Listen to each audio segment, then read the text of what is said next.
I'm very excited about today for a variety of reasons, and not only for the exciting panels we have, but this is Columbia. It's my home. And I spent the better part of 10 years here, going to engineering school and law school. Actually got a medal here. It's really a very nice place to be. This is sacrosanct. It's the heart of Columbia, and they couldn't have given us a nicer spot. It's just beautiful, and I hope you all enjoy it. Many of you have been with the forum from the beginning, starting at Yale and transporting ourselves to Columbia. I wanted to be closer to home, and we made it, and they were happy to have us, so it's great. And for those of you who started with us at Yale, I'm sure you're just as comfortable here. You don't have as far to go, and there's nothing like this at Yale. Anyhow, this is Columbia, and we're glad that we're here.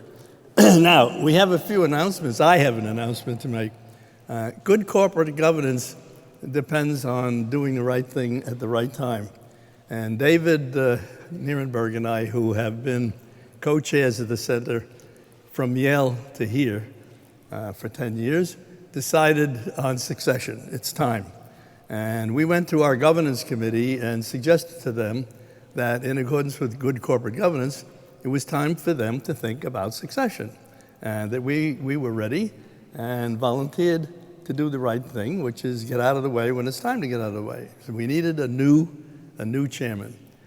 We were lucky enough to have Bill McCracken, who had been vice chair for quite a while, knows the field extremely well, who volunteered unwillingly to become the chairman. He's delighted to do it, and I'm announcing that the governance committee, without hesitation, met, talked, and picked Bill as the next chairman. And he will be, and has now been elected as the next chairman, and I think you all will be delighted about it. I just want to make a remark or two about Bill. Number one, it was time to have somebody who had actually gotten his hands dirty in the business of corporate governance.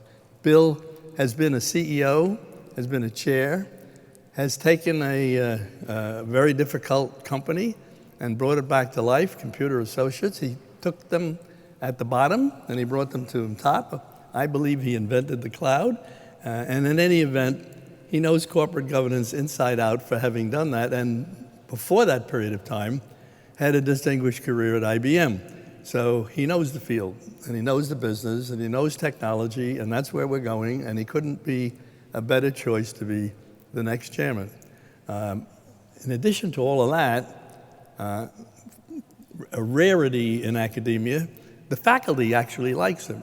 That's a step in the right direction. Bill has been working with our faculty advisors, Jeff and Rob, for some years, and they appreciate him beyond belief in terms of being able to kick things around with him in real time. Instead of talking to people who think they know corporate governance, they're talking to a man who's been there and done that and brings a real-life attribute to the center, which is terrific. And his relationships with both investors and the corporate community is unparalleled. Everybody likes Bill. Everybody trusts him. Everybody knows he's not biased in one direction or the other, that he understands the full scope, that we need to deal with both investors and the corporate community in order to come out right. So I look forward to where we're going. Oh, by the way, the dean likes him, which is very important in academia. So we have a rounded picture of a new chairman who is well-liked, well-versed, and knows the field and has practiced in it. I don't think we could be luckier to have Bill, and I know you'll all welcome him as the ideal candidate who is now taking over as chair. As far as where we're going from here, Bill was certainly going to lead us. The governance committee asked David and I to hang around. I didn't have to ask us to hang around, so we're going to be called founding chairs, whatever that means.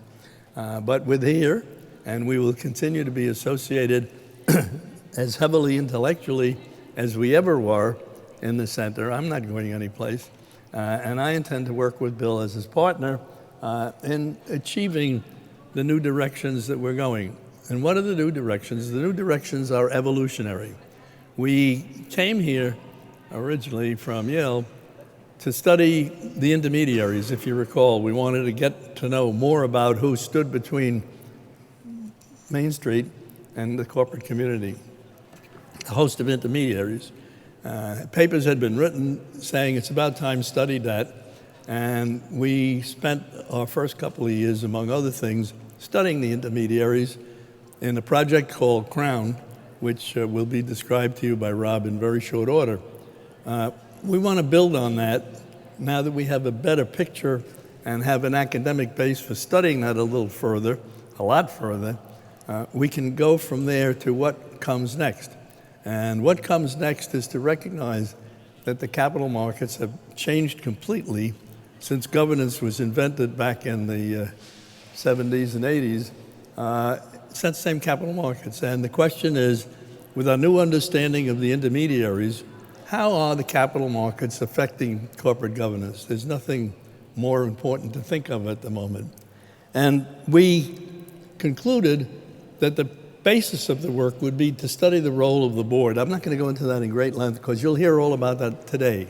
The question is, how does the board deal with what it's confronted with at the moment?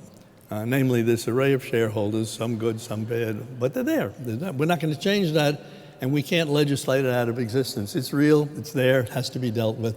How does the board of directors, which has the responsibility for the future of the corporation, how does it deal with this? What kind of directors do we need? What kind of things do we have to do? This is not simple. There's a long-term project, and the center is the ideal place to do it because we've been thinking about it for a long time, and we now have some tools to work with. We're at an ideal academic center where our faculty really believes that's the problem of the future or issue of the future and is prepared to help us devise not only academic studies but practical studies of where we go from here. So it's a very exciting future we have. We're seeing the evolution of the center from where it was, which was at the beginning sort of a talk shop, but moving from that to studying the intermediaries and moving from that to now considering the role of the board and what directors ought to be like. It's a natural evolution. And after 10 years, we're the place to do it. Columbia is the place to do it. The law school and the business school, which will be working with us, are the places to do it. We have people who really care about this issue at Columbia. To them, it's important. And we couldn't be at a better home. So I welcome you all, and I welcome Bill, who will be up here in a minute, and tell you that we have an outstanding chair, of which David and I are very, very proud, and I know you will be too, and we're not going away. So Bill, welcome.